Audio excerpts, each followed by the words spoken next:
When you need mealtime inspiration, it's worth shopping Kroger, where you'll find over 30,000 mouth-watering choices that excite your inner foodie. And no matter what tasty choice you make, you'll enjoy our everyday low prices, plus extra ways to save, like digital coupons worth over $600 each week. You can also save up to $1 off per gallon at the pump with fuel points. More savings and more inspiring flavors make shopping Kroger worth it every time. Kroger, fresh for everyone. Fuel restrictions apply. Scott and Keith are Titterpigs, yeah. Keith and Scott are Titterpigs, oh yeah. They're gonna talk about sweet, sweet RPGs. And it's the Titterpigs, the RPG podcast.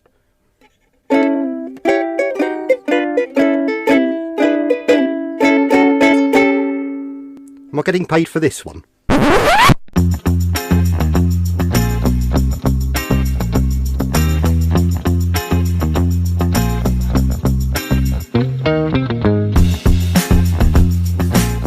All right, welcome back to another episode of Titterpigs. This is episode 34. Scott, we are still in the double digits. We got a long way to go to get to 100.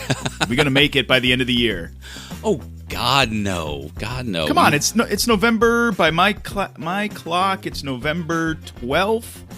We can do this. If we gauge an episode based upon whatever the weekly drama is on the RPG socials, then yes. But that's going to be a lot of episodes about dice fudging. And I don't have that much to say. No, I don't either. And I don't have that much time to take off from my real job to record about dice fudging. Right. No, I'll let other people rant and rave about that. They're more than welcome to carry that topic as long as they want. So that's fair. But yeah, so we are in episode 34, and we are rolling into the end of the year. Hopefully we do plan on squeezing in maybe a couple more episodes here or there. Hell yeah, we are. Yep. Before we got to do our traditional end of year wrap up. Yes. We have to finish our planning for that and put a bow on it and get into the studio and record it and roll into technically what would be considered season 3 of Titterpigs, which is another thing to be happy about. To be fair, the aspect of seasons kind of eludes me. It's just we at the end of the year is where I said, well, fuck it, we're on season 2. So that's right? And there could be a bit of guidance or whatever within there, because I don't think I started putting season into the episodes until 6 or 7 in. So whatever. Yeah. So seasons is really a misnomer. We should just say, yep. Episode numbers. Let's just stick with that. Yeah, exactly. And so anyways, so we do have a fairly interesting main segment, but we'll kind of get into a preamble for that a little bit later. But before we do that, what is new with the Titterpigs? What have you been up to, Keith? Well, okay. So for those that have following me on social media, or my lack thereof, I should say. You might have noticed I am in a little bit of a gaming funk. I have lost my gaming mojo. Right. Well, it's kind of a bummer. Sure. I am a passionate gamer. Both board games, Hex Encounter, war games.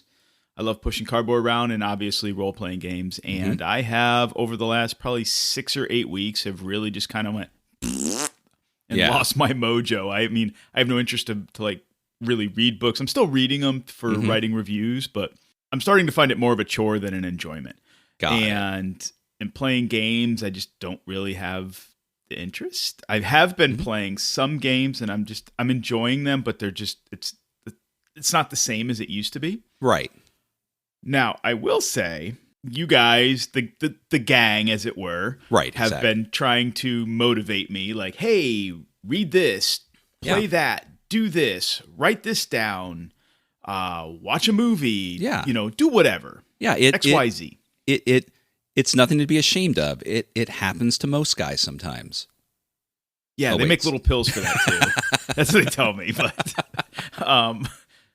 but not for this midlife crisis. But that being said, I've tried a number of things and they haven't worked. Okay. And so here I am. And we recorded the main segment of this episode just yesterday. So that's to give listeners a little bit of insight into our recording process. We generally record the main episode before we record the intro. Yes. That's kind of the way we operate.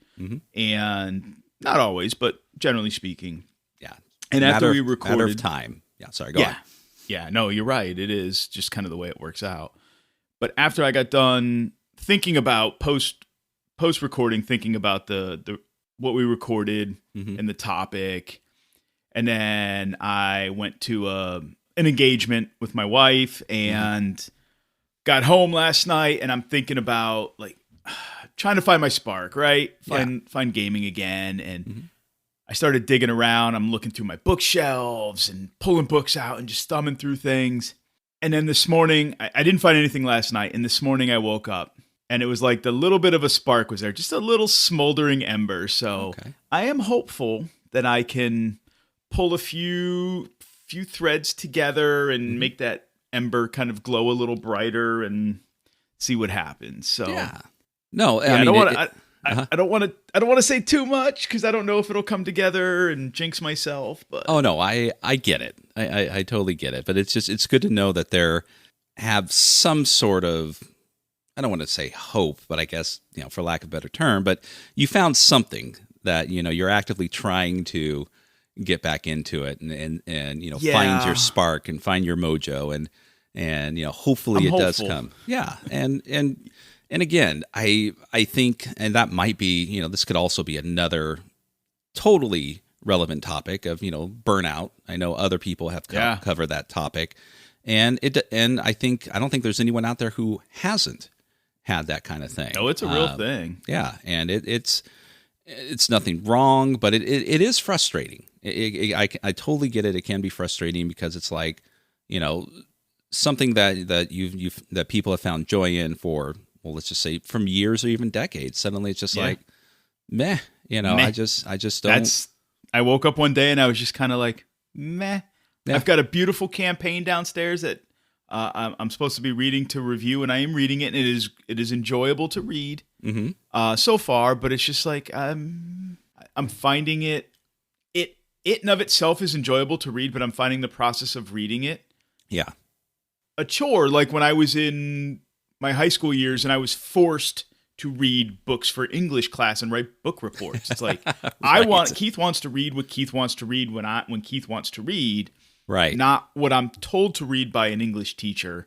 That when I find it's a chore. Yeah. I rebel and I put up a wall and it's like, nope, not touching it. And that's kind of where I'm feeling I'm at. So I'm hoping that this little bit of a ember that I'm kind of sensing in my head and and in my gut this morning is more than just like last night's tacos from the party, but but seriously, that it's these couple of disconnected threads that I've for an idea that I've wanted to pull together for quite some time.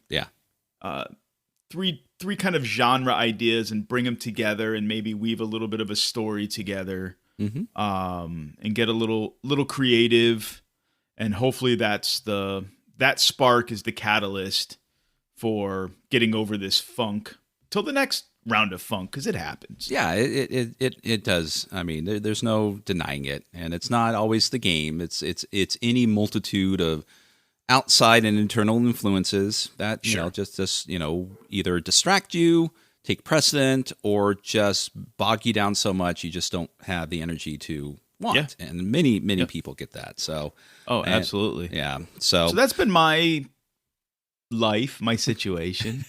So I think in the last time we recorded, I kind of alluded to it in the last episode in the intro, but I was still doing some reading and still doing writing. I'm still writing for the blog and doing those kind of things. It's a little less frequent, which I'm kind of sad about. Yeah. Because I do like writing, but it is what it is. But what have you been up to? Well, let's see. As far as gaming wise, I'll just go through that because I don't have any, gaming, internal conflicts or anything to discuss so this can be a mutual therapeutic session, but, Thanks. But no, let's see here. Continuing on, I'm involved in probably too many games, I would say, and I think that maybe also creating a bit of a minor funk with me because okay. So we had our I don't know exactly what it is, but last night was our game of Hyperborea, ran by Andy Markham. I think we're over 3 years now and coming very close on to session 100. Wow. So and last night was absolutely fantastic. Probably there's those moments in the game where you have that experience where it literally just highlights what the theme is supposed to be. Right. Last night was really indicative of sword and sorcery at its best. So and fantastic. without going into any details, but that's what it was. So it was one of those moments where it's like, this is great. I'm so happy that I've been playing with these group of people for so long, and still we're having these exciting moments. But let's see. Other than that, and here we go. Well, speaking of funk, I did pick up. I may have mentioned this in the other episode. I'm not sure, but probably not. But I did pick up my Call of Cthulhu Masks of Nyarlathotep campaign again. We had taken several months off, to be fair, and a mixture of it was just scheduling. This is your local group, right? This is my local group. Yes, this is not online. Okay. This is local group. We meet at my friend's game store, usually, every other Sunday for the most part. And we took some time off, and it was a mixture, like I said, of scheduling, the situation with my shoulder, because once that kind of kicked in, yeah, exactly, and old age and pain is a quick way to kind of take you out of the loop for a while. True story. But also, to be fair, it long-term campaigns can be kind of a drag sometimes. And I would agree. And also, there's for me, who maybe slightly attention deficit disorder. I'm definitely dyslexic. I constantly need to work at remaining focused on something long term in certain areas. And after a bit of time, it's just like, my God, they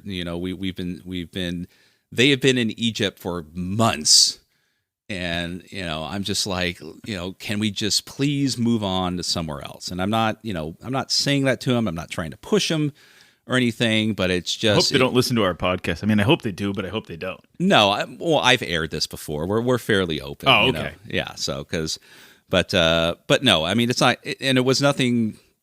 Backtracking a little bit, it wasn't necessarily them. It's always me. This is great. I'm always glad they're having a good time, and I always do my best to. So what you're saying is you were suffering from some game master burnout. Exactly. Okay. Exactly. So, but Call it what it is. Yeah, but the timeout worked. I was excited when we got back to our first session. We are supposed to have another one today, hopefully, if everyone is available. And we ended the last session on a very dramatic pause. So we're excited to get back into that. So this is the first of the new sessions? This is going to be the second one. Okay. So that's kind of gaming wise. But there's other games I'm involved in. I'm involved in Dr. Mitch's Warhammer game, which obviously he's running the Enemy Within campaign, another long-term campaign.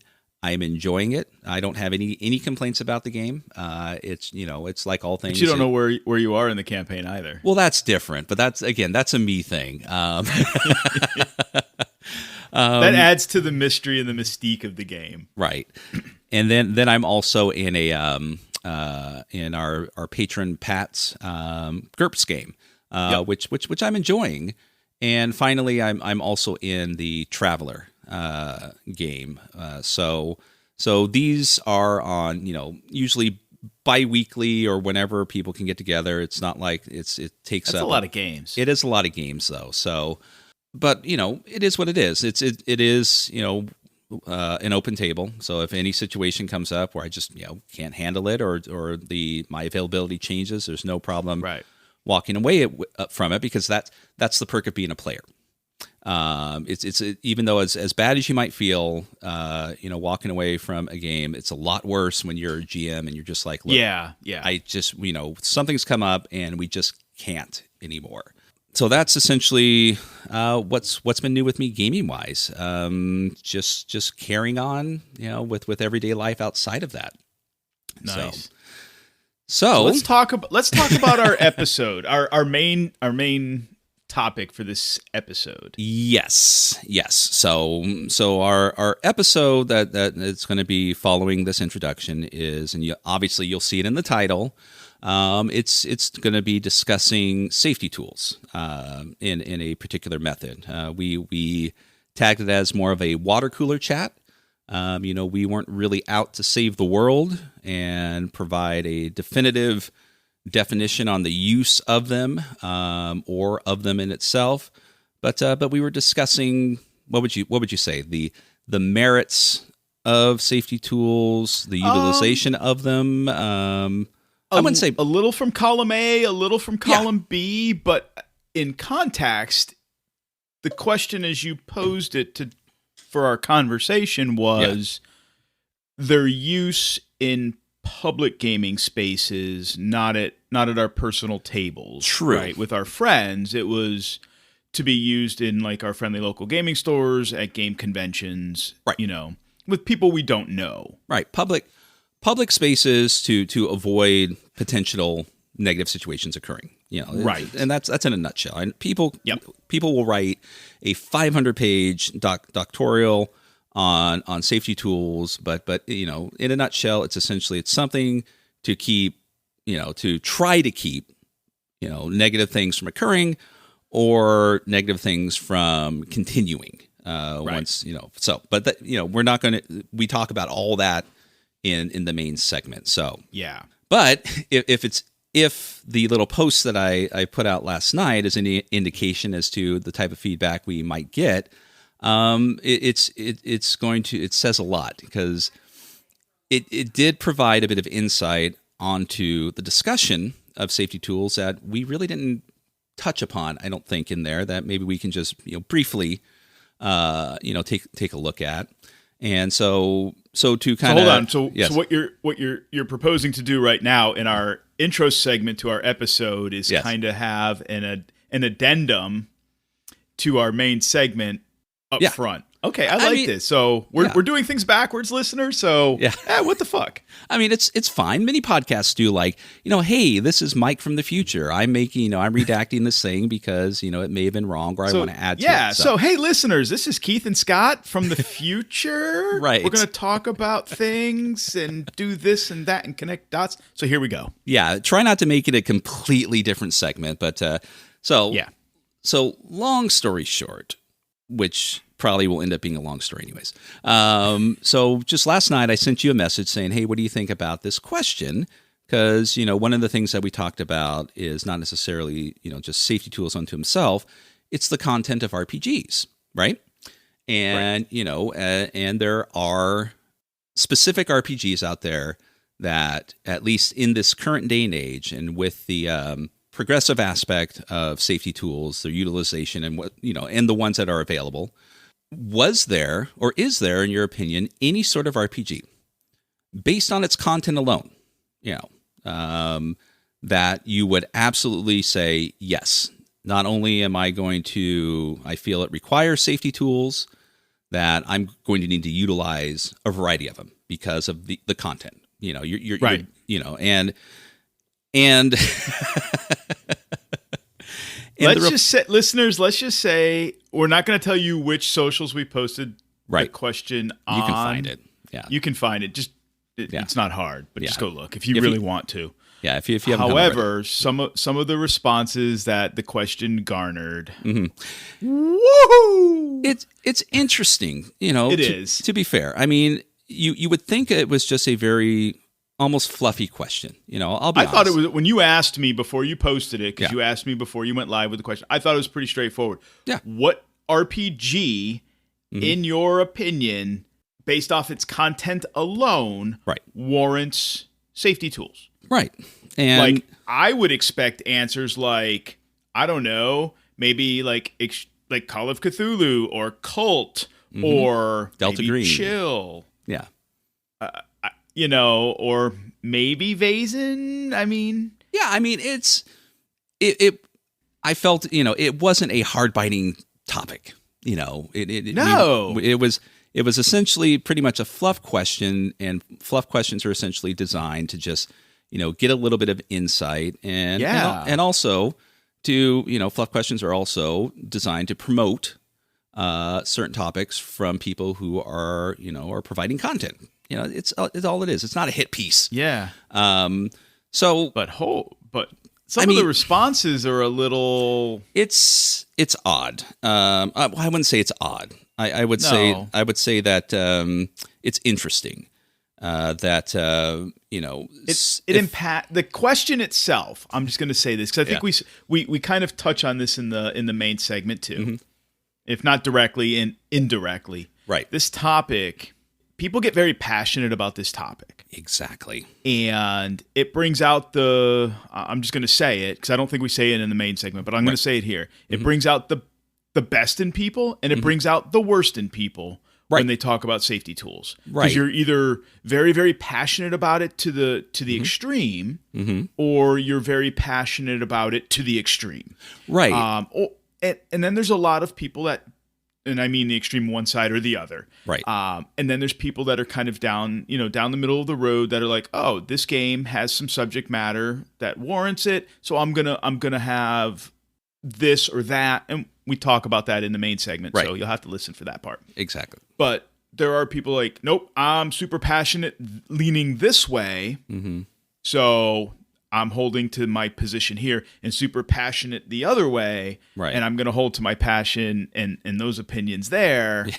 And you can start to see, if you look at some of the socials, the comments, you can start to see some of that starting to kind come to the surface. Come to the surface, start to rise. Yeah, so it wasn't meant to be a trick question. It wasn't meant to be a gotcha moment. It wasn't meant to incite any sort of philosophical debate or passionate debate on the merit of safety tools, the usage of them, or whatever. But I think, as you said, a lot of people are very passionate about it, and they're going to be what I would essentially call using a diplomatic spin, like if you if you ask someone a question within the government, a basic yes or no question, you get a 15-minute reply skirting around what was actually asked because they don't really want to commit to it. So and such. What I was hoping the question would the types of answers that particular question would elicit is in other people's opinions. Hey, I think this game could potentially benefit from different safety tools and these types of safety tools because of this reason or that reason, or somebody countering with, no, I don't think so because of this or that. Yeah. Because I would never, let's just say hypothetically somebody said, I don't know, Pony Finder. I don't know. Yeah, again. Or I don't know, pick any game, whatever, right? Yeah. Hero Quest. I mean, whatever. Yeah, right? exactly. Or Rune Quest. I mean, it doesn't really matter. Pick the most innocuous game you can think of, right? Yeah. That you would never think to have safety tools with. Or you would feel that anyone who is interested in playing it is already aware of the content, and therefore there's a mutual a mutual identification of what's within the game. Yeah. Right. It's we know this game involves slicing monsters with swords and getting treasure and nothing more. Yeah. Right. So, but anyway. Yeah, I was hoping to learn something from it, a different take on a game that I would never have thought that you might consider having, the need for a safety tool. Something as simple as an X card or whatever it is. Yeah. Just to broaden my perspective on it. Right. And walk away learning something. But hey. It is what it is. There was a bit. I mean, to be fair, one that was brought up was in regards to Vaesen. And I think what essentially what was said was, don't let these semi cartoony caricatures fool you. Fair. And I've played Vaesen, and when I played Vaesen, it was with friends, and we didn't use safety tools because that was something that was just we're friends at the table. This wasn't in a public venue, and of course, this was in a public venue regarding safety tools and whatnot. Right. And then someone else mentioned Colt because, upon reading Colt, they realized personally that there was some lines they didn't realize that they had drawn in the sand because of what they've read within the book. Because, it's one of those things where, if a lot of people talk about in regards to safety tools, it's used to protect people from personal drama, and not all encompassing, but that's used to make sure that it doesn't trigger people. Moments that have been traumatic for them in the past, regardless of what it may be. But, there's also things where you just realize, well, Jesus, this never happened to me, but I don't like this. Yeah. And they realize that, by reading the contents of the book. So, but then others, use it as a situation of just saying, well, all RPGs need them. Yeah. Okay. Again, that goes to my point. You kind of have generally in this, because it's so passionate, right? This particular topic, more so than dice fudging, for God's sakes, or rules is written. Right. And there's some real passion on both of those. Right. You have your extremes, mm-hmm. your left and right extremes. And then you have a lot of folks that just walk down the middle that are a little more common sense. And I'm not saying the extremes aren't common sense. I mean, to them, they're very passionate about it, mm-hmm. and they're entitled to their opinion. So I don't want to. We talk about that in the main segment, so I don't want to harp too much on that. Right. But before we transition over to the main segment, mm-hmm. is there any other things that you wanted to add in our little? Well, I do think future preamble. I do think, I could be wrong, and if we didn't do it in much detail. We may have kind of jumped around a little bit, but another insight I gained from, this post and just kind of thinking back as to what we talk about is, at the end of the day, regardless of how you feel about safety tools, and using them or not using them, or using them sparingly, or I don't need this for that, or whatever, it is still an individual's personal decision. And by that, I mean choices are accompanied by positive and negative outcomes. And the person making this choice is going to reap or sow those aspects. So be cautious, be aware when it comes to these things, that, casting judgment on people in the hobby because they don't share your opinion is one of the things that the hobby can do without. True story. If you're opposed to safety tools and other people are using them, you don't need to go off on a tangent on, they're a bunch of limp-wristed pussies who need to be wrapped up in bubble wrap. No. Just walk away from the game and the conversation and don't even engage. Right. And if you're a giant proponent of safety tools and someone says they don't use them and they've never had a negative outcome within their game, don't cast, negative aspects on them because they were lucky enough to avoid a situation that required them. Because the perfect game is one where the safety tools never need to be utilized because everyone is on the same page. Everyone accepts the content. There was nothing involved in the game that caused any one of your players to be triggered, whatever that case may be. And, whether they had a discussion beforehand or they just, rode by the seat of their fucking pants, you can't judge people based upon something that didn't occur, or potentially could occur, because these are all what if assumptions that, you can't place that assumptions on people just because that they say, I'm not going to use a tool or I'm going to use a tool. Let people make individual decisions based on how they want to run their game and what they want to utilize and provide within that game. And, if it goes against your personal feelings, fine.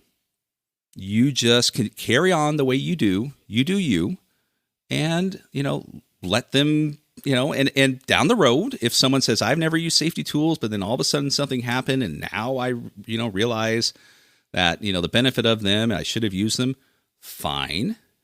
And if someone says, I've never used safety tools forever and, nothing's ever occurred, great. Congratulations. I'm glad that you've never had a situation where something came up where potentially, I'm going to say potentially, a tool could have either, stopped it from occurring or continuing on into more negative aspects. But sure. Yeah. Yeah. No, so that's it's fair. I mean, there's just, as we say in the Deep South, you do you, boo. I think there's, in regards to safety tools and the debate, and like you said, there's people very passionate about it. Rather than debating the merits of the tools themselves, more people are more interested in proving other people wrong, and not necessarily providing a conversation as to why they are or why they should be. Now, some people do that, and I applaud them for that. But once your opinion is done, move on. Yeah. Move on. So Speaking of moving on, what do you say? Should we move on to our main segment? Absolutely. If you're an athlete, the greatest motivator of all is the fear of letting your teammates down. After all, a team is only as good as its weakest link. So you owe it to those wearing the same jersey as you to be your best every time you step on the field. That's why there's no vape in team. When you vape, you can expose your lungs to toxic chemicals that can damage your lungs. If you're a step behind, the team's a step behind. Brought to you by The Real Cost and the FDA.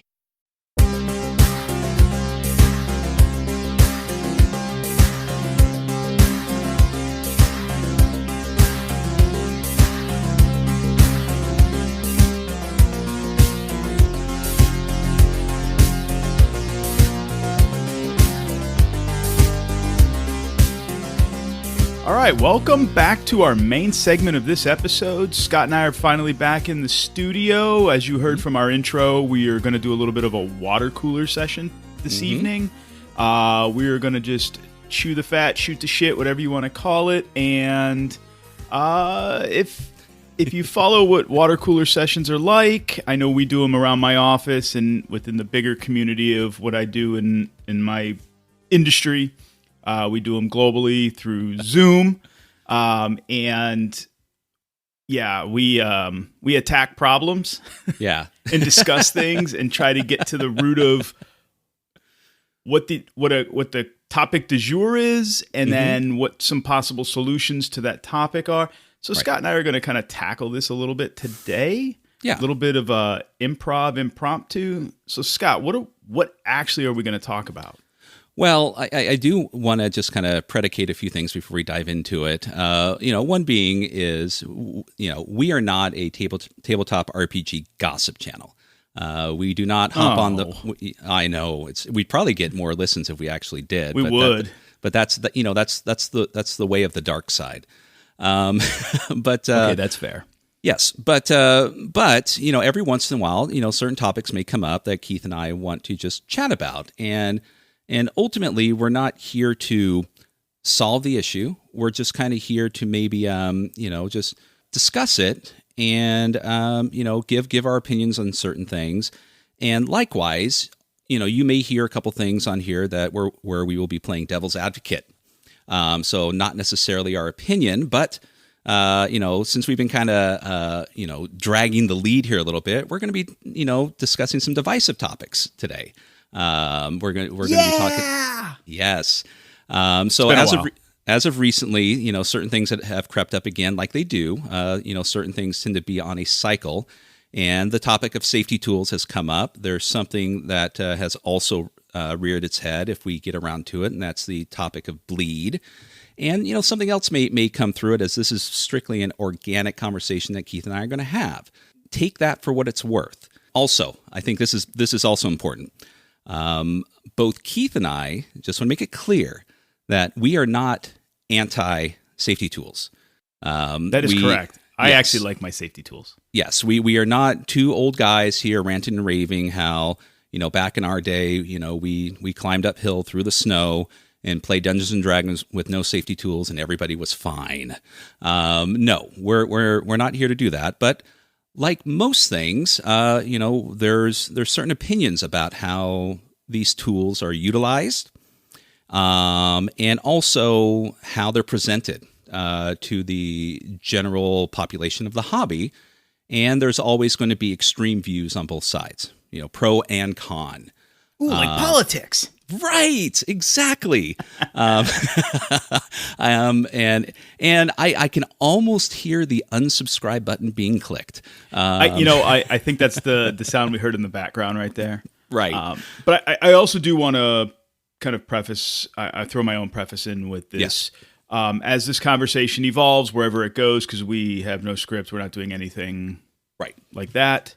In addition to Scott and I being, supportive of safety tools, neither Scott nor I are professionals in the psychology area of sciences or anything like that. So again, take our conversation and our opinions, counter opinions, with a grain of salt, if you will, because we don't want anybody to take what we say as lock, stock, and barrel the law and press on with it and make decisions based off of that. Do your research in addition to what we say and make your own informed decisions and opinions based off your own research is what I'm getting at. Absolutely. No, I couldn't agree more. Please and thank you. Yes. Oh, no, I couldn't agree more. And that's also kind of something that we may get into in regards to some of these things. But okay, so we've prattled on, and I think we've put up a decent enough cushion, to warrant off at least. Let's jump up and down on the cushion. So Scott, you have your finger on this pulse a little bit better than I have. Right. I've been a little bit removed from the gaming scene, a little bit, because I've lost my gaming mojo. But that's for another topic. Yeah. But what have you been encountering as of late that has kind of spurred this water cooler kind of discussion we're about to embark on? Well, so there's it's not all encompassing. It's not like taking over Twitter or any of the other socials. It's not rules is written versus just improving it. It's not fudging dice. It's nothing like that. But kind of one of the things that kind of led to this was there was a particular discussion, and that discussion rolled into an opinion that conventions and such other public venues as game stores and whatnot should unequivocally demand that safety tools be used in any and all games. And that got me thinking. Okay, interesting. And that got me thinking, because even though I'm not anti-safety tools, I personally feel that they are relevant depending on the subject matter of your game.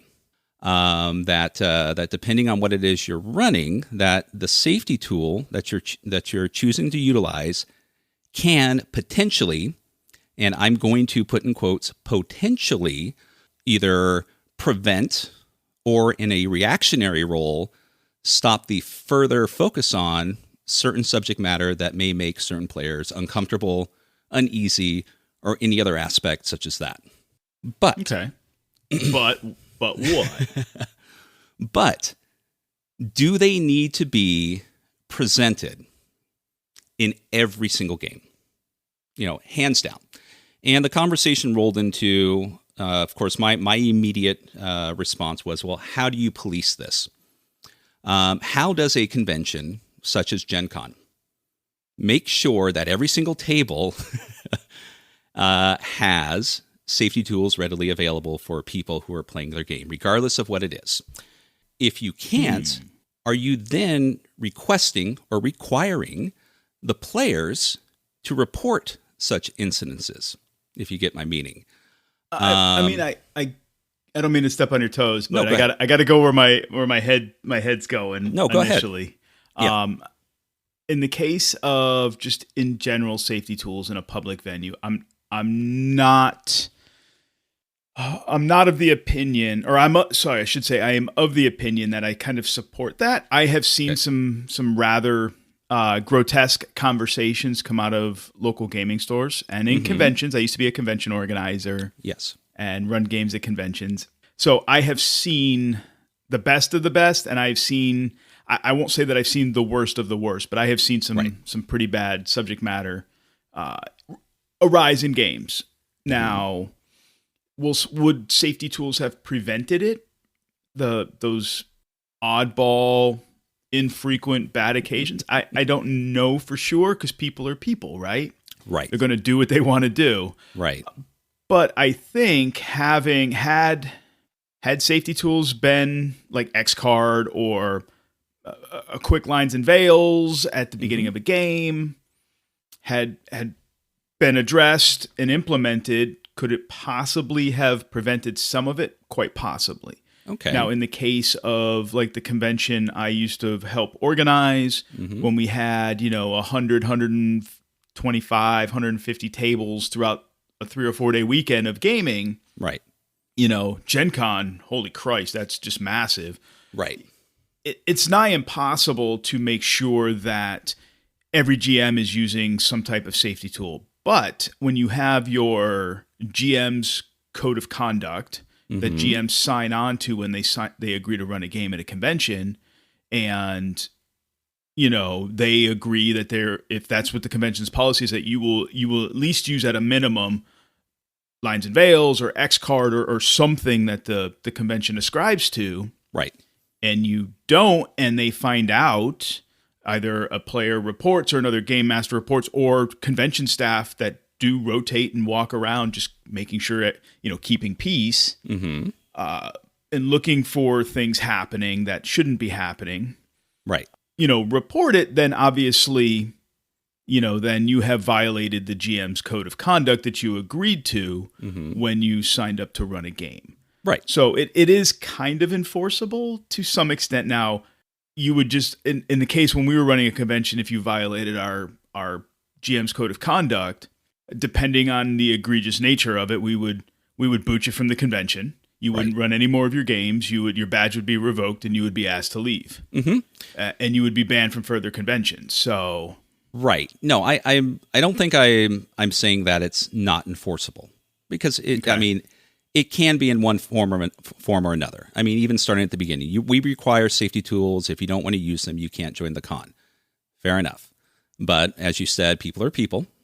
And, and we're dealing with adults here. We're not dealing with children. We're primarily dealing with adults. And many adults, and, some rightfully so, feel that their particular game doesn't require it. Therefore, they're going to bend the rule and not utilize them. But what do you do when? So let's say let's play devil's advocate for a minute. Scott, you're running a game. Let's say you're running a Dungeons and Dragons game. Yep. And it's got an evil tinge to it, right? Because that's the kind of the vibe game you're running, right?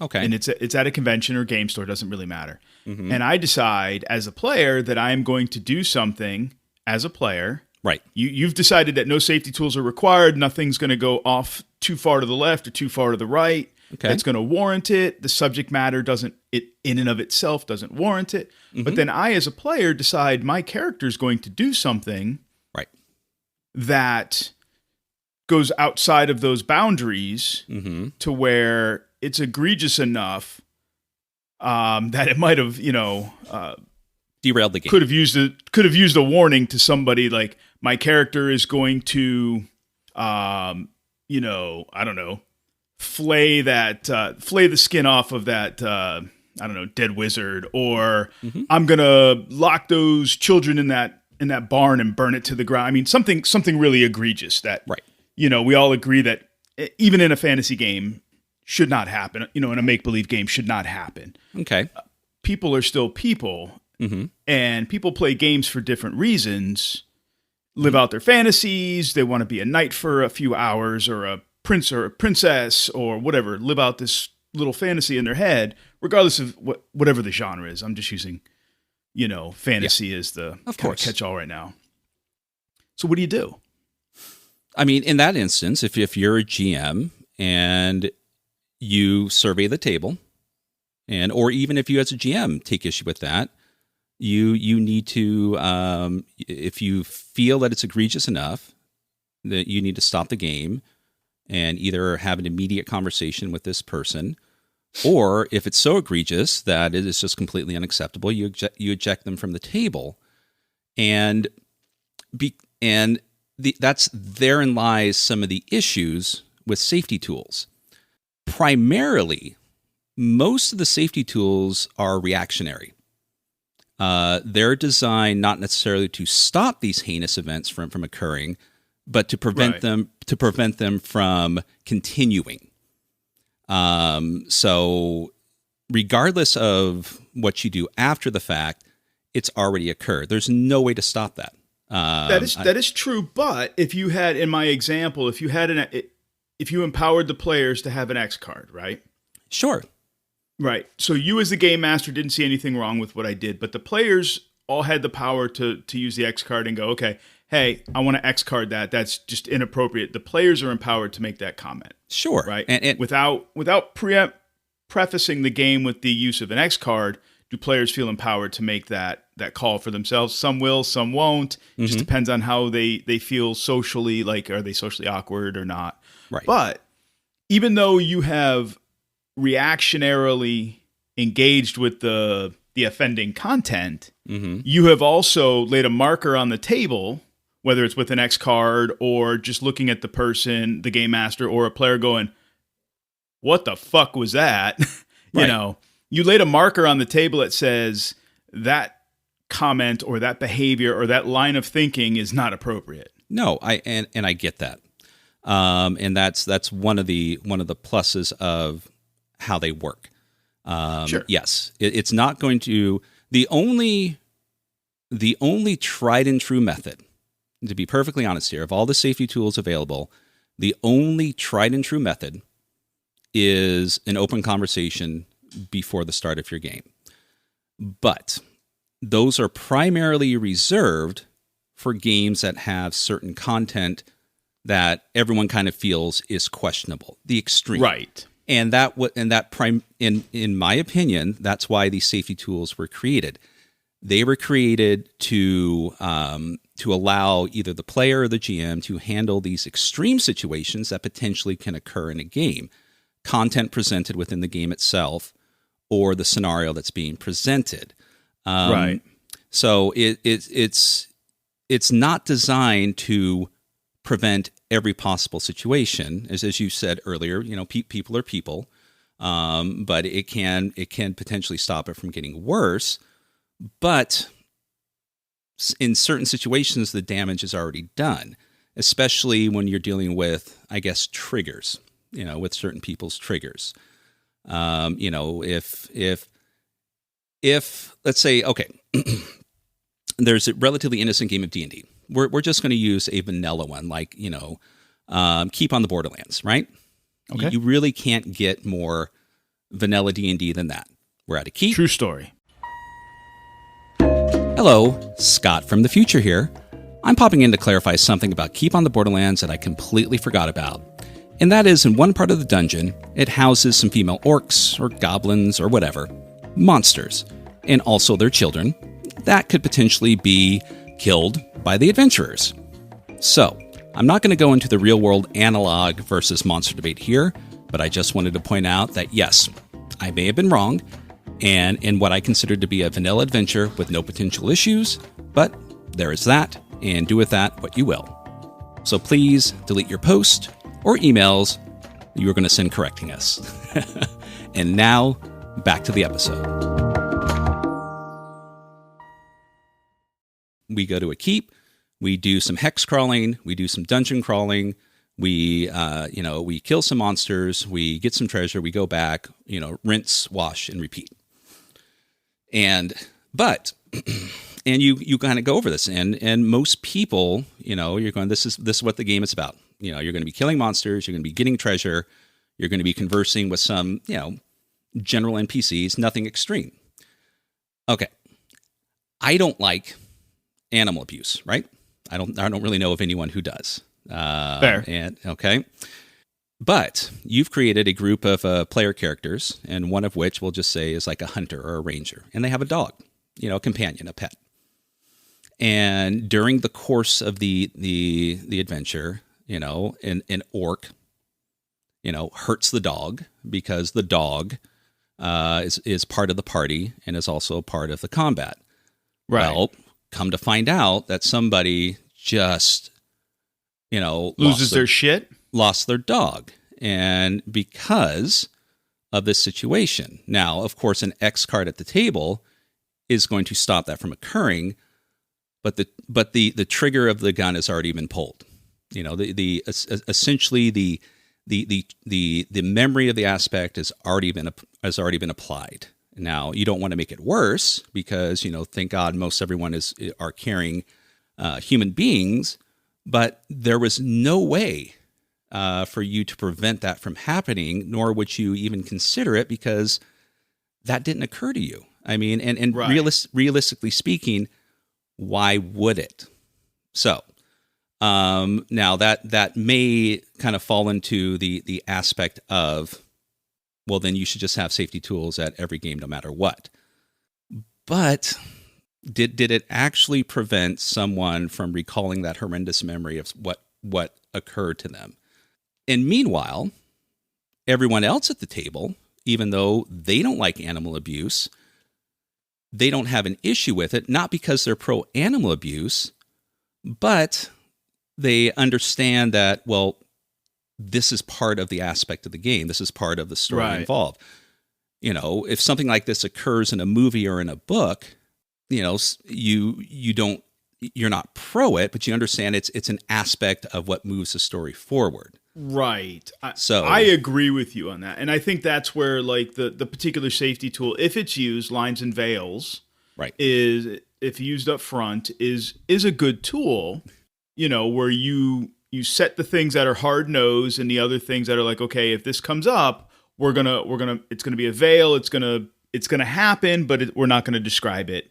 It's just gonna be a thing that happens in the story, but we're gonna move beyond it. Right. Right. We're not gonna describe the animal abuse, just the dog dies, boop, done, we move on. But yeah, sorry, go on. I was just going to say, I mean, because like in a good story, a good novel or movie, those things do happen.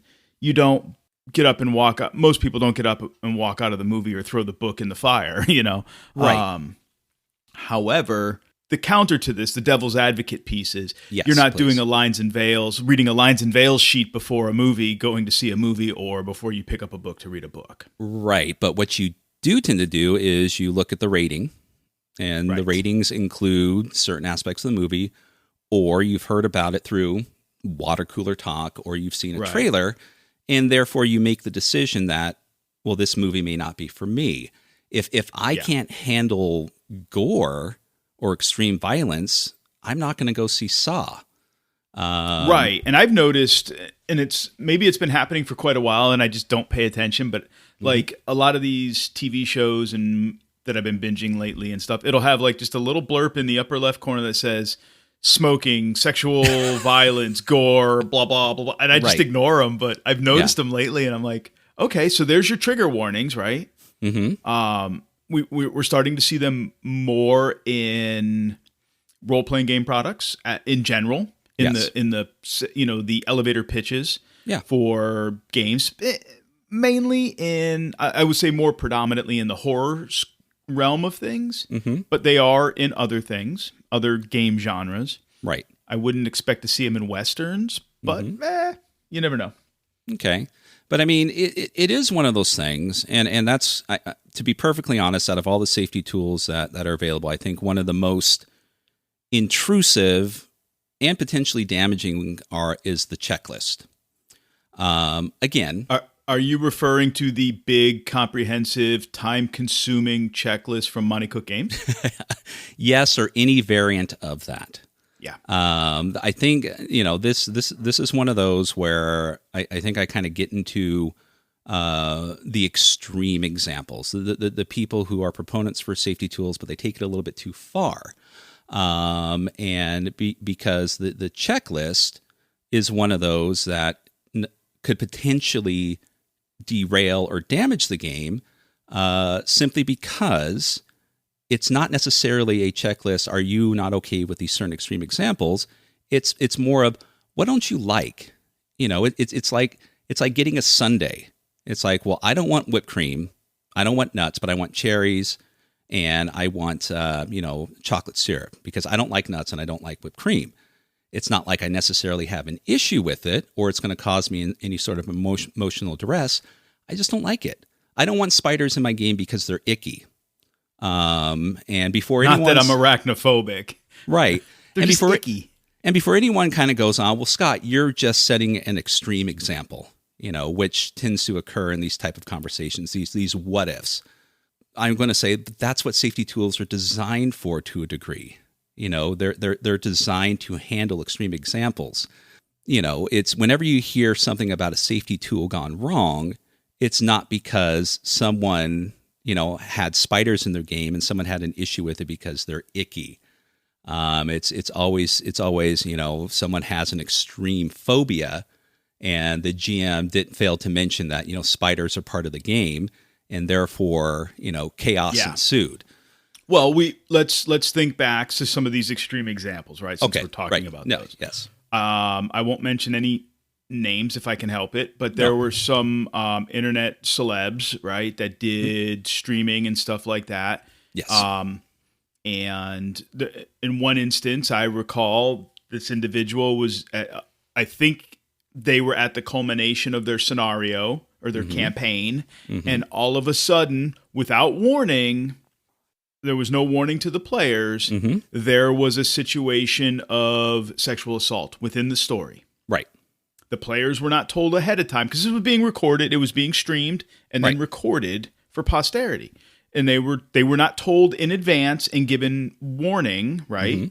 That this situation was going to arise, and there was no pregame discussion of it, and that was just thrust upon them. And this sexual assault situation, that's an extreme example of a game master just throwing something, horrific in general, but potentially very triggering to somebody that may have had a real life situation. Right. Somebody going to the spiders. I don't have a specific example, but somebody could have had could be truly arachnophobic from a spider incident when they were a child. And generally spiders don't in a game won't trigger them to have some kind of freak out episode, but something in a story may be just that oddball catalyst that sets them over the edge, and boom, they start having a, cold sweats and a panic attack because it's very reminiscent of that very triggering experience they had as a child. So you never know what's going to trigger somebody. I mean, we all have our own issues of what we do and don't like. Right. Like we both agreed we don't like, pet animal abuse. Right. I'm a veteran. I spent time in Iraq getting shelled and getting shot at and all that fun stuff. I've got my own issues, right? Let's just be clear. Keith has his own issues. Yeah. I'm not very vocal about them, but there are, I don't tell my game masters ahead of time, like, hey, I don't want this specific thing in any game I play. But that's a key thing, right?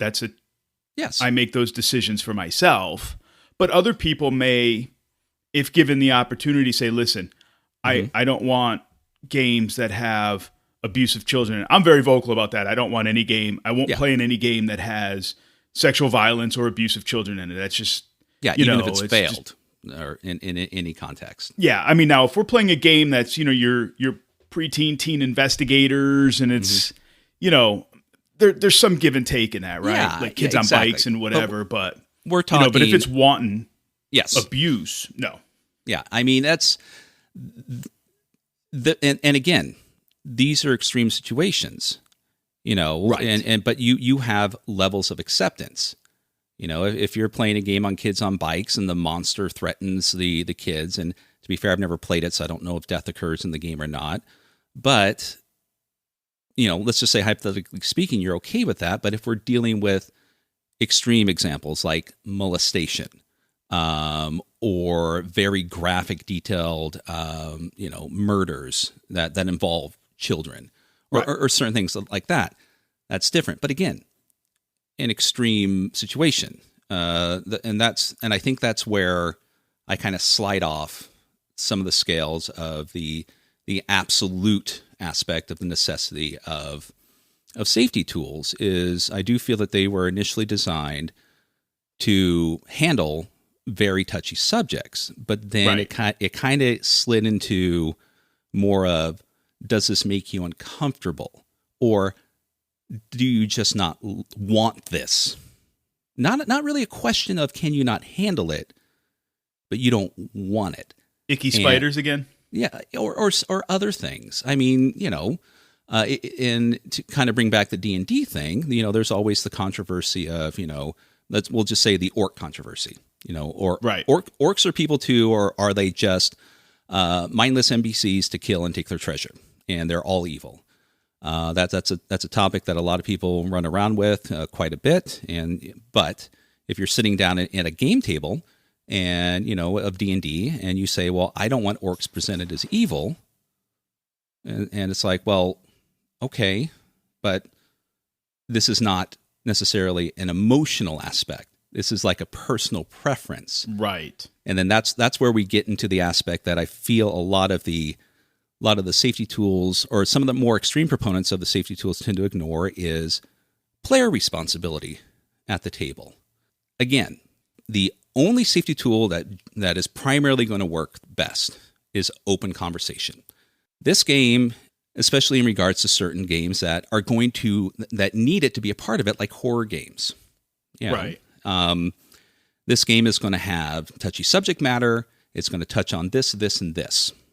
Well, as your game master is going over that, you have an issue with one of those things. And the best solution for that is for you to excuse yourself and get up and go. Because if you have an issue with that, and again, I'm kind of bouncing around here. Another thing that involves safety tools is I feel a lot of people, you're supposed to accept it carte blanche. You don't question. You don't question what your issue is, because it's personal. And then that's kind of a little sticky situation, Right. You're opening up to a complete stranger about a very personal aspect of your life, and yet they're not allowed to, make any point of reference to it. So if you have, if there's, if you say, well, I have an issue with this subject, and the game master says, well, this is a crucial aspect to the story that I'm trying to present here, then again, you as a player need to get up and should be an adult about it, mature, and get up and leave, simply because you and your personal preference is going to ruin the game for everyone else who doesn't have an issue with that, Right, and that's so. If the GM has done their part, and I am in absolute agreement with you on this. Mm-hmm. If you or I as a game master have laid out, hey, this is a fantasy horror story. And the subject matter is, the story is likely to include, body horror and this and that and this and that. I've given you all the the cases of what it's likely to entail. Mm-hmm. Does anybody, the open conversation, right? Is this going to be an issue for anybody? Right. And if you as a player don't want to open up just as a modicum of respect for yourself and for the other players to say, listen, right, I don't like body horror. I'm going to, okay. Right. Well, this game, the game it's kind of an intrinsic part of the story. Mm-hmm. I can't retro change the game. Mm-hmm. And the player should not be shamed to leave the table. No, of course not. I don't believe in shaming anybody for any reason at the game table, because that's counterproductive within the hobby. We have enough shaming as it is for other things, right? And we don't need to perpetuate any of that. But the players should also feel empowered to say, "Hey, I'm not cool with body horror," and they should also feel empowered to go, "Since I'm not cool with body horror, mm-hmm. and you can't change the game, I'm gonna go find another game." Right. But game masters, like you said, need to be open and honest in advertising their game. And then when everybody sits down, going back over those things and having that conversation. Because it's kind of like I don't want to say a preemptive, but a preview of the lines. I won't say veils, but like lines. Like these are the things. I shouldn't even say that. No. Because lines are things that we're not going to go. We're going to hard stop at those. Okay. So lines isn't appropriate in that one, but it's a summary of the triggers, right? The subject matter, so if you take issue with any of these things, this is not the game for you. Just like I think when I run a game at a game convention, I always put an age thing on it. Right. I will say it's for 16 plus, or if it is a kid friendly game, I will put like 12 plus on it. Right. Because that's where the subject matter is appropriate in theme. And I want it to be kid friendly, or I don't intend it to be kid friendly. Right. For reasons. And I think what we're talking about is what some people throw under the list of safety tools, the open door policy, I think is the term for that. And yes. And again, this I think a lot of the point of contention about safety tools is the name. Because in regards to safety tools, you're going to get a lot of beefy macho guys, going, I don't need to bubble wrap myself. I'm, perfectly capable of doing that. Yeah, I'm not a bubble boy or bubble girl. And then on the extreme of that, there's nothing I can't stand more is when people use it as a gotcha moment. I don't need safety tools. I just have an conversation with people at the table. Well, that's a safety tool. You know that? And that's not going to win your case. You're just being a smartass. But if you want to encompass every little thing, and again, an open door policy, if you're going to consider that a safety tool, then sure. I do feel an open door policy should be available at every table, but that's not really an enforcement, though. You know what I mean? No, that allows players an out, to leave the table for whatever reason they want. Either A, there's some subject matter that they're not comfortable with, and they don't want to publicly say. They can just get up and leave. Yeah. If there's another player at the table that is problematic and the game master isn't doing anything about it, or for whatever reason, they have an issue with another player at the table, it allows them to get up and go, I'm going to run to the restroom, and they never come back. It just allows a player a way to leave the table under whatever auspices for whatever reason that they want to leave and never come back. Right. I believe in the open table policy, and I tell my players, this is always like in a public game, this is an open table policy. If you're not enjoying this game, just tell me you're going to the bathroom and walk away, and I will not think any less of you, because not every game is for every person. But if you're really going to the bathroom, let me know, because I want to know. Well, if you're really going to the bathroom, I'll see you back in a few minutes. But no, I agree, and I think again, if you're going to try to categorize every little thing as a safety tool, fine. If that's your need. But open door policy is probably one of the least intrusive aspects of the game. But like all safety tools, they're only as strong as the person implementing it. Some people could, just regardless if you say it's an open door policy, some people feel that if they excuse themselves from the table, that it draws all the attention to them, however brief it might be, and they don't want that because they're not comfortable with that. So but it is one of the better ones if you're going to categorize it as a safety tool to express, because it literally is one of the, I'm not going to say one of the only one, but one of the few that kind of puts the responsibility on the player, to where this is the game, and at any moment if you don't like it, and it could even be not the content.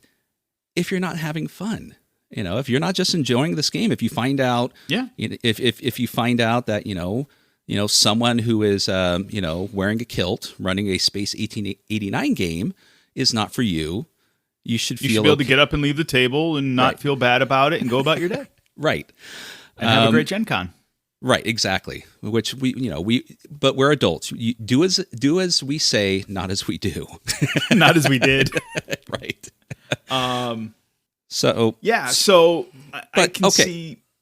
All right, sorry. I was just going to say I can see this safety tool conversation could go on for hours. Yeah, I mean, we'll carry on for a bit, but I think let's get back to, I guess, probably one of the primary points that brought this up is, if you're going to include open door policy as a safety tool, then that kind of changes the concept of, safety tools should be mandatory at all games. All right, and any public events, I should say. That's, to me, that's a little bit different because it's not as intrusive as some of the other ones that are being utilized, and primarily has the least possibility of being abused. Both by the players and the GM. No, I'm going to X card this. Okay. No, I'm just abusing it now. No, I'm just kidding. Exactly. There's an example of it being abused. So you own Root, right? I do. Do you feel, and I'm not saying you wouldn't, but do you feel that safety tools are necessary in running a game of Root? At face value, no. Okay. But I play with humans. Right. And humans have twisted minds. And I say that because, as I said earlier, we all play games for different reasons. Right. Right? I think in general, we all play games for escapism, first and foremost. We want to step out of our bodies, minds, souls, whatever, for a short period of time and be somebody else and do something else for a little while. With that, people do play games in addition to escapism for fetish reasons, whatever. People play games for a variety of reasons. So somebody's fetish could be to play, little furry woodland creatures and start little families and be a psycho-sadistic vagabond in picking any glade or whatever it's called. And, right. It's like, I don't know. So people are people. Yeah, but I don't know. It's Does still... that shoot holes in your comment, in your thought? Not, I mean, in a way. But again, it's one of those things where you can't potentially plan for every negative outcome of the game. Otherwise, what's the point? Fair. No, that is absolutely fair. It is, the GM, especially at a con, has enough work, preparation, stress on top of it all to concern themselves with, and then rather than decide, or have to deal with the situation of, okay, now I have to implement safety tools into certain games. I'm not, again, horror games for the most part, yes. Games with certain subjects, yes. Games with certain utilities in the game, like Powered by the Apocalypse, yes. But and if I'm going to run Pony Finder, do I really need to, have to concern myself with something like that? No, or Magical Kitties Save the Day. I don't foresee that needing it. Right. Or can I just simply be trusted as a competent adult to manage the game accordingly? And I think that's where it kind of slides. I tend to feel that, at least my belief, that no matter how shit the world is, no matter how an extreme example that people can present, those are exceptions. That's not. But what about though? Just as a point of order, right? Yeah. Just because you're an adult and you can manage your game of Pony Finder or Magical Kitties Save the Day, right? And humans being humans, if the expectation is that public play will have at a minimum some basic safety tools, right? Yeah. If it's a community agreed thing, right? And this is just a hypothetical, right? Open table policy, X cards, and content warning, right? Just those three very, very basic things, right? Nothing that's too intrusive, nothing that's, some of it's proactive, some of it's reactive, but none of it's overly time consuming and none of it's super intrusive, right? Okay, so if we agree on that, if we move forward then, if those are let's just say hypothetically, those are the accepted norm in public play games. Okay. If those are now the norm at, say, I don't know, Gen Con, right? Right. The players, not only do you as the game master have the expectation to do your part in advocating for those things, the players come to the table knowing that those things are in effect. They're going to be told what the content warnings are. The game should be advertised with their content warnings or no content warnings if there is none, age appropriateness, those kind of things. Right. Then they're reiterated at the table. There's an X card and an open table policy if something does come up or they want an out. And because people being people are going to push boundaries no matter what. I have seen it myself. Yeah.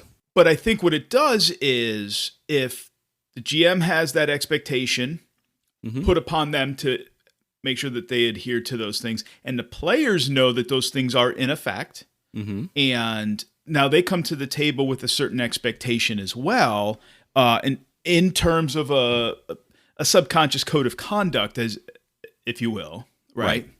This game includes X, Y, Z, and double A, double B, and going to that game, they know that they need to be okay with those subjects, and they're going to be reiterated to them. And then if anything diverges from them or too egregious within those, there's an X card to go, let's stop this. We don't need to go any deeper with it, and then move the story on, whatever, right? But it puts responsibility on both people, regardless of what the game is, right? Because let's face it, there's some sick fuckers out there. Magical Kitty Save the Day is for like 6+. I can see some people going like really pear-shaped with that game because they're going to have a fetish thing. Yeah, again. Or Pony Finder. Come on. I don't know. Who doesn't want to get their furry pony fix on? Remind me never to invite you to Magical Kitties or Pony Finder. I'm not saying I got a furry pony fetish. I'm just saying there are people. Oh, yeah. No, we'll talk about it after we're done recording. But no, I mean, open door policy, content warning, yes. Now, these are things that have existed since almost the beginning of the hobby. And, I don't care if you want to call it, safety tools or, whamma-lamma ding-dong. These are things that, to me, in basic games, and in most parts, certain aspects of horror, should be sufficient for someone to make a decision for themselves. Again, like all tools, if utilized properly. Right. X cards, though, I don't know, because there's the devil's advocate discussion of that is, yes, people are people. And it's there to stop people from doing extreme examples, but it's also, if we're going to do that, there's also people that may abuse it to certain degrees. And again, for every counterpoint of an extreme example, there's always the other one of someone abusing the X card. They just, they're using it not because they're having issues, they just don't like where the game's going, or they have, or they issue. think it's funny. I've seen that too. So I guess in regards to certain games, it's not that I have an issue with the X card. It's just, are some of the more intrusive ones have a sliding scale of necessity? And I kind of think that's where I probably sit. Not saying that you can't use an X card in Pony Finder or some basic game of D&D, but then again, there's relative expectations with that. You know what D&D is going to be for the most part. And again, not talking about extreme examples. We're just talking about it. You sit down at a basic D&D game, probably 99% of the time it's going to go exactly as expected. Because there's not content designed within it to, at least within the base game, content designed to present things. It's not Cult, right? No, it's not Cult. Cult is specifically designed to touch on these issues. Whereas, so yeah, I mean, again, not anti-safety tool. Use as many or as you want within your game, or ones that you feel are necessary. But I do feel that at the end of the day, open conversation, content warning, open table policy is really the only ones that are not going to fail and have the least amount of chance of being abused one way or another. And to me, for a majority of the games out there, should be sufficient. And there's going to be people saying, well, where's the harm in just having it available? Well, we've touched on that. The potential for abuse, extreme situations, utilization of it, not necessarily to stop something you don't like, but you're wanting to change the aspect of the game personally and making the game about yourself and not necessarily, the group there at the table. Right. So, but I mean, this is strictly opinions, and like all things, opinions can change. So, and this is not something that, anyone listening should, go out and say, well, Scott's point of view is this, therefore I'm going to do it this way. No, make your own decisions, follow whatever, path that you feel is acceptable for you and utilize it the way that you feel it should be utilized. So, yeah, no, I want to piggyback off of that. So as Scott said, do your thing. If you don't want safety tools at your table, that is your preference, then all the power to you. If you want safety tools, there's a bazillion of them out there, far more than we even touched on. I mean, there's an entire website. I'm just going to throw it out there. It's called TTRPG Safety Toolkit, and it's at ttrpgsafetytoolkit.com. See, Scott, now we don't have to put it in the show notes because it's right here in the podcast. No one writes it down. I know, right? Two very kind folks put this website together a few years ago. And they have, when you drill in, the website's free. When you drill into the website, there's a plethora of toolkits in the toolkit, different tools you can use, different safety mechanisms. If you're for safety tools, I implore you to go dig through them, find the things that work for you and your group. If you feel you need them, if you don't feel you need them, obviously feel free to just ignore the website and don't bother. Yes. But I would say at a minimum, kind of bringing it back around, if you're going to run a public game, whether it's at your local game store, a convention, online, or in real space, right? Have an open table policy. It hurts nobody, and it shouldn't offend anybody. Right. For somebody to get up and just be like, "Oh, I'm going to the restroom," and never come back because for whatever reason, they didn't like something about the game, and that's okay. That's not to say that you're a bad GM or the players are bad. It's something they didn't like. And they shouldn't be penalized for that. Right. That's always a great option, and I implore you to utilize that. I would also say the content warnings when you advertise your game and you're submitting your game for a convention, put your content warnings in there. It doesn't hurt anything.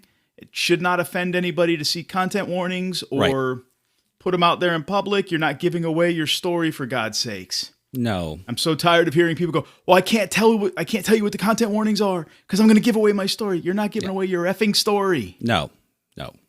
You there's always a way to present, the general summary of it, regardless of what any sort of, twists are involved in it. Because you're going to give an elevator, I can't talk today, an elevator pitch for your game, no matter what. If you are putting it on an advertisement board at your local game store to draw people in, or if it's for a convention game, you got to give a pitch.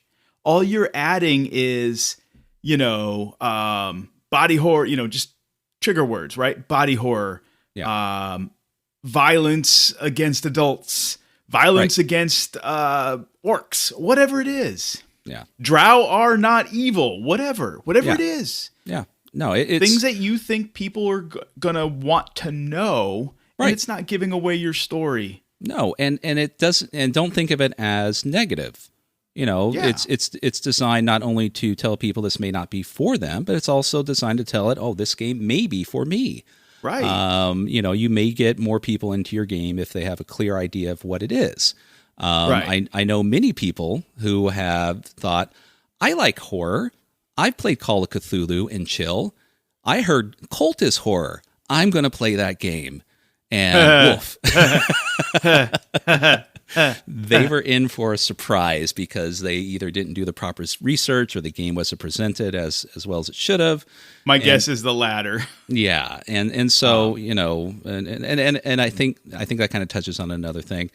Again, as many tools that are out there to prevent you as the player from having to touch upon sensitive subjects you don't want to do, there still is a responsibility and an onus on you to do a bit of research on anything that you're going to be joining into. It's if in the Colt game, yes, if it wasn't presented as such, yes, bad GM, he shouldn't have. But as a player, it would have only taken you 30 seconds to do a little search on Google about what this game is about, and it would have told you everything you need to know before putting yourself in a particular sticky situation. So yes, do yourself a favor. Do some research on these games. There's so many games out there, new ones opening up every day, and let's be honest. I think in this particular generation of games, there's a larger interest in people on touching on and trying to stretch the boundaries of RPGs, that they're wanting to touch upon more on sensitive subjects, not necessarily, extreme like rape and body horror and stuff, but they're also touching on things like romance, like sex, interpersonal relationships. Bad sex. Yeah, and bad sex. I wrote a review about that game.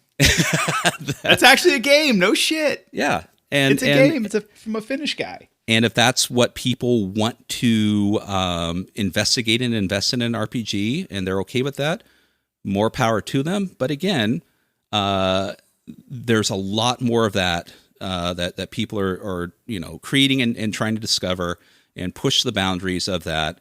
And you want to make sure that the boundaries that they're pushing are not boundaries that you don't want to cross. So it's do some research, please. Yeah. So everybody has responsibility for their own entertainment. It's not your entertainment.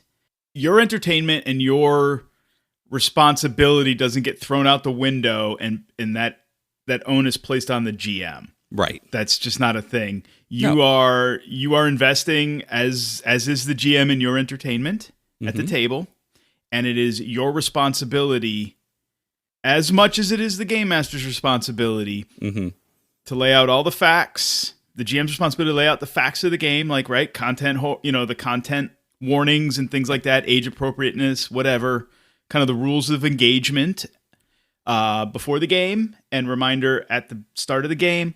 And then you as a player have your own responsibilities to accept those situations, the content warnings, and make sure you meet the age appropriateness and things of that nature, and agree to play the game. Because if body horror is not your kind of thing and the game is going to have body horror in it, don't play the goddamn game. Yes. Clear the seat and let somebody else have the seat. Yes. And I think before we close on this particular topic, I think another important aspect is, and this is not necessarily regarding them themselves, but the argument of safety tools. If you have an issue with the name, but you're a proponent of open door policy. I've been using this since 1974, but I don't consider it a safety tool. You who are a proponent of safety tools, don't be a dick. Don't go out of your way to point out to people that, open door policy is a safety tool. Be content in the fact that regardless of the label being presented, that they're using something. The argument is not for what is or what isn't a safety tool. The argument is for properly using them.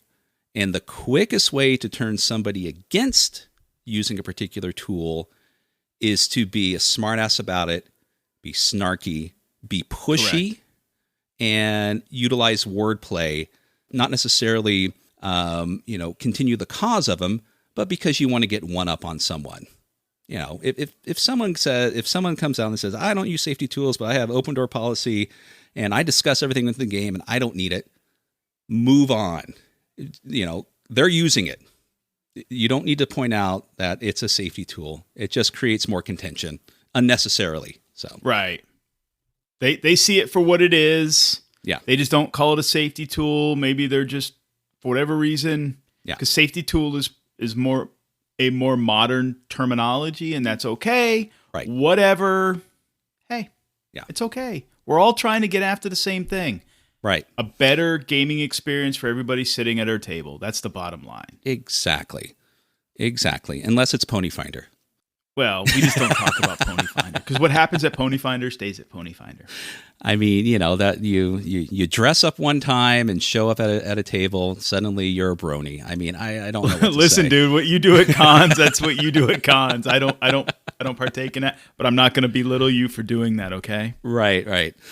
Oh. Just like safety tools, you can call it whatever you want, as long as we're looking after the people at our table. That's Exactly. So, all right. Well, are we done with our water cooler talks? I know we mentioned a couple other things. I don't know if you want to touch on that other one briefly, or if we just save that for another day.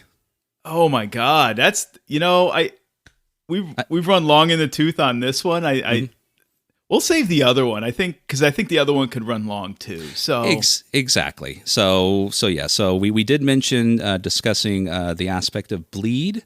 So look for that one in a future episode. Yes, look for that one in a future episode. And this one I'm going to let Keith lead, because I'm familiar technically with what it is to a certain degree, but I never necessarily, found it utilized as an actual labeled term. So maybe Keith can educate me and the listeners onto what that is.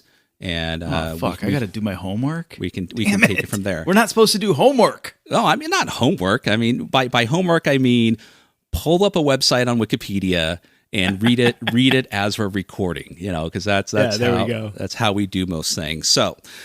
So yes, if you have any comments, please feel free to send it to us. We completely understand this is a divisive topic. If we said anything you disagree with, let us know. Don't take it to heart, one way or another. Everyone's an individual, and everyone can have their opinion. And it just depends on how you present that opinion. In my opinion. Opinion. But that's what makes our gaming community so awesome, right? We all have opinions. Right. Because opinions are like assholes. Everybody's got one. I've been waiting all the episode to say that. Perfect. However, we should all have an opinion on this subject, whether you agree with ours or we would agree or disagree with yours. That's okay. Right. As long as you have an opinion on the subject, as long as you listen to other people's opinions, whether you agree with them or not, that's okay. Right.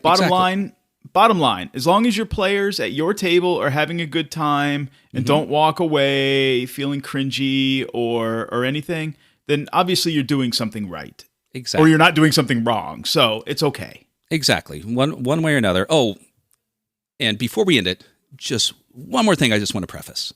Do it. We know that you don't need safety tools with your friends at the table. Come on. That's not an argument. This is primarily dealing with people who've never met and strangers.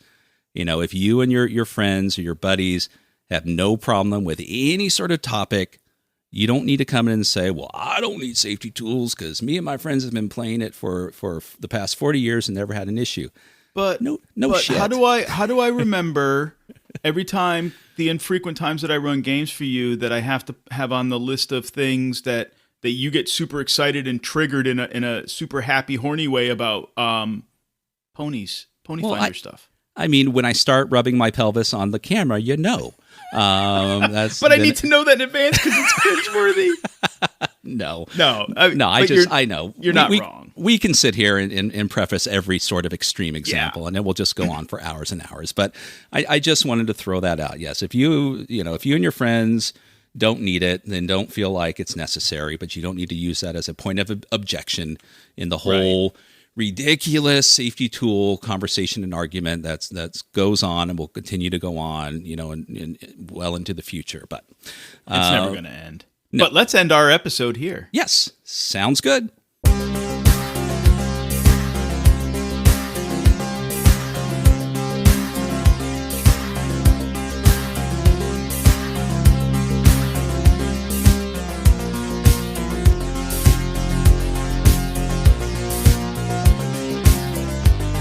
Hey, Titterpigs fam, just a quick reminder, we do have our Patreon going on. It's patreon.com/Titterpigs. You can show your support there. We have 2 tiers for you, a $3 and a $6 tier, so show us some love and be part of our growing community. And speaking of our growing community, I'd like to give a shout out to our current Patreon members: Dr. Mitch, Jason Sheets, Bud's RPG Review, Dwayne Costa, William Payne, Lupus Malum, Salt Heart, Patrick Mullen, and our newest member, Dragon Girl 74.